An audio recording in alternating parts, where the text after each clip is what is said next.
গ্যারাকলে পড়ে কেমন লাগছে? ভালো লাগছে। এই গ্যারাকল ডিফারেন্ট গ্যারাকল। তো যদি গ্যারাকলের ব্যাপারে বলতে চাই, যেটা আপনিই বলে দিলেন যে গ্যারাকলে আসলে আমি এমন একটা চরিত্রে অভিনয় করেছি যেটাতে আমি 2 ধরনের ক্যারেক্টার প্লে করেছি একই সাথে। হয়তো প্রথমকার দিকে যারা এখন পর্যন্ত দেখেনি গ্যারাকল, দেখে হয়তো প্রথমকার দিকের সিনগুলো দেখে ভাবতে পারে যে মেবি আমি অনেক নেগেটিভ একটা ক্যারেক্টার প্লে করছি, বাট এই নেগেটিভিটির পেছনে একটা বিশাল পজিটিভিটি আছে। যদি এন্ড পর্যন্ত আমার অডিয়েন্স দেখে দেন দে উইল আন্ডারস্ট্যান্ড। একটা ব্যাপার আমি জানতে চাই, সামিরা খান মাহিকে দেখলে বা বিভিন্ন ক্লিপস যখন আমরা দেখি তখন মনে হয় যে একটু দুষ্টু প্রকৃতির। আসলে কতটা দুষ্টু সামিরা খান Mahi?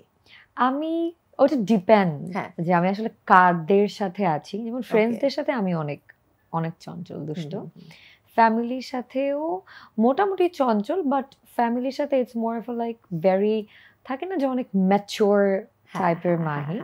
And at my work of course definitely অনেক অনেক ম্যাচিওর, বাট ক্যারেক্টার যখন প্লে করি তখন আমি চেষ্টা করি যে যেটা আমার যখন স্ক্রিপ্ট ডিমান্ড করে সেটা হওয়ার। এটা খুবই পজিটিভ একটা ব্যাপার। একটু আমি ডিরেক্টর সম্পর্কে জানবো। রাকায়েত রাব্বি ইয়াং একজন ডিরেক্টর, এবং তার সঙ্গে কাজের অভিজ্ঞতা কেমন? গ্যারাকলের শুটিং এর এক্সপেরিয়েন্স যদি শেয়ার করেন আমাদের সাথে।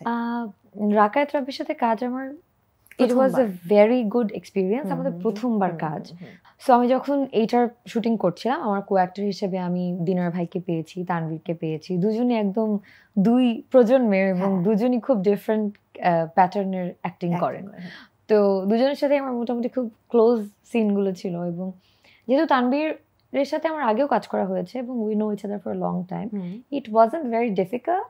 বাট যেহেতু ভাইয়া অনেক সিনিয়র, ওনার সাথে যখন আমার ক্লোজ সিনগুলো ছিল আমি ভাবছিলাম যে আমি কি সত্যি পারবো, but he is very very professional. তো ওটার কারণে আর কোনো ডিফিকাল্টিস ফেস করিনি। আমি এটা ধরে নিতে পারি যে কো আর্টিস্ট বা সহশিল্পীরা অনেক সহযোগিতা করেছে, একটু খুবই মানে ঘনিষ্ঠ, ভেরি ভেরি কমফোর্টেবল, অনেক অনেক and at the end they are very professional. তো যখনই কোনো ক্যারেক্টার ওনারা আই থিঙ্ক দেখে, যেটা আমি নতুন করে শিখছি যেহেতু আমার ক্যারিয়ার এত লম্বা সময় না, কোনো ক্যারেক্টার আমরা করি তখন ওনারা একদম ক্যারেক্টারে ঢুকে যায় যে এটাই আমার ক্যারেক্টার, এটাই আমি, হ্যাঁ এটাই এখন আমাকে স্ক্রিন প্লে করতে হবে।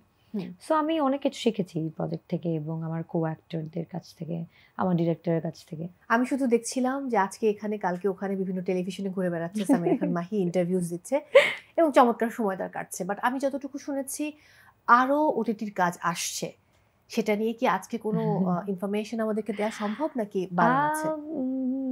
I don't think I'm allowed to speak about it, but হ্যাঁ আরো কয়েকটা প্রজেক্ট আমার করা হয়েছে, সো ওগুলো আসবে ভেরি সুন। আচ্ছা, সেগুলো কি আমরা ভিন্ন একজন মাহিকে দেখতে পাবো নাকি? হ্যাঁ, ওটা তো একদম ডিফারেন্ট একটা ক্যারেক্টার, যেটা আমি নর্মালি ওরকম ক্যারেক্টার আমাকে দেখা যায় না, এরকম একটা ক্যারেক্টার।